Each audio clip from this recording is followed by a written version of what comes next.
पद्मा एकादशी व्रत कथा।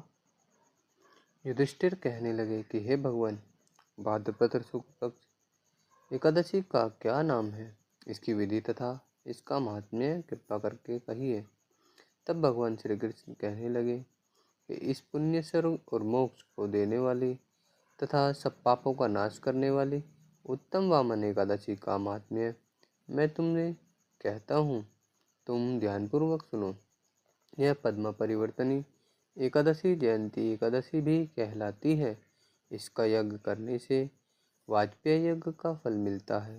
पापियों के पाप नाश करने के लिए इससे बढ़कर कोई उपाय नहीं।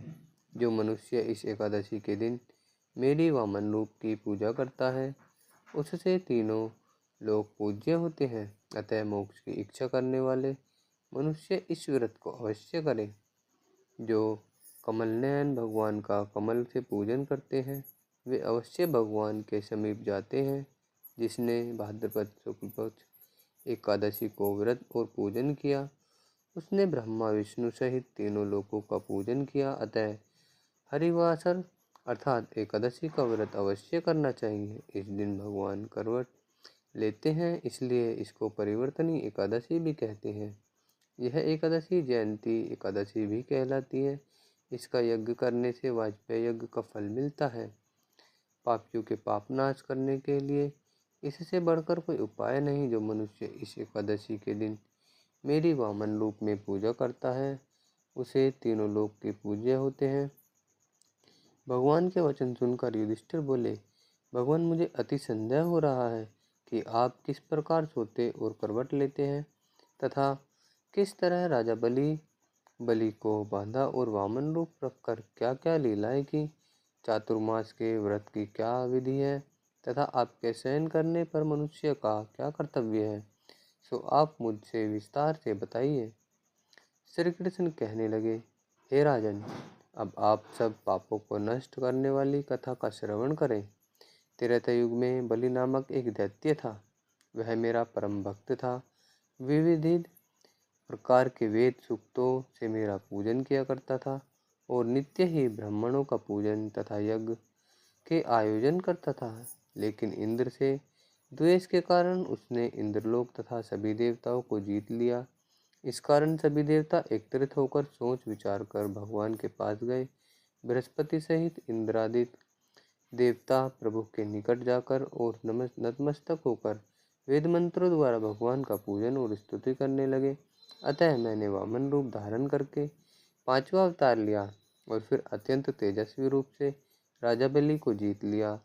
इतनी वार्ता सुनकर राजा युधिष्ठिर बोले कि हे जनार्दन, आपने वामन रूप धारण करके उस महाबली दैत्य को किस प्रकार जीता। श्री कृष्ण कहने लगे, मैंने वामन रूपधारी ब्रह्मचारी बलि से 3 पग भूमि की याचना करते हुए कहा, हे, ये मुझको 3 लोक के समान है और हे राजन, यह तुमको अवश्य ही देनी होगी। राजा बलि ने इसे तुच्छ याचना समझकर 3 पग भूमि का संकल्प मुझको दे दिया और मैंने अपने त्रिविक्रम रूप को बढ़ाकर यहाँ तक कि भूलोक में पद्म, भूलोक में जंगा, स्वर्गलोक में कमर, महलोक में पेट, जनलोक में हृदय, यमलोक में कंठ की स्थापना कर सत्यलोक में मुख, उसके ऊपर मस्तक स्थापित किया। सूर्य, चंद्रमा आदि सब ग्रह, गण, योग, नक्षत्र, इंद्रादि देवता और शेष आदि सब नागगणों ने विविध प्रकार से वेद सूक्तों से प्रार्थना की। तब मैंने राजा बलि का हाथ पकड़कर कहा, हे राजन, एक पद से पृथ्वी, दूसरे से स्वर्गलोक पूर्ण हो गए। अब तीसरा पग कहाँ रखूं? तब बलि ने अपना सिर झुका लिया और मैंने अपना पैर उसके मस्तक पर रख दिया, जिससे मेरा वह भक्त पाताल को चला गया। फिर उसकी विनती और नम्रता को देखकर मैंने कहा कि हे बलि, मैं सदैव तुम्हारे निकट ही रहूँगा। विरोचन पुत्र बलि से कहने पर भाद्रपद शुक्ल एकादशी के दिन बलि के आश्रम में मेरी मूर्ति स्थापित हुई। इसी प्रकार दूसरे क्षीरसागर में शेषनाग के शस्त्र पर हुई। हे राजन, इस एकादशी को भगवान शयन करते हुए करवट लेते हैं, इसलिए तीनों लोकों के स्वामी भगवान विष्णु का उस दिन पूजन करना चाहिए। तांबा चांदी, चावल और दही का दान करना उचित है। रात्रि को जागरण अवश्य करना चाहिए। जो विधि पूर्वक इस एकादशी का व्रत करते हैं वे सब पापों से मुक्त होकर स्वर्ग में जाकर चंद्रमा के समान प्रकाशित होते हैं और यश पाते हैं।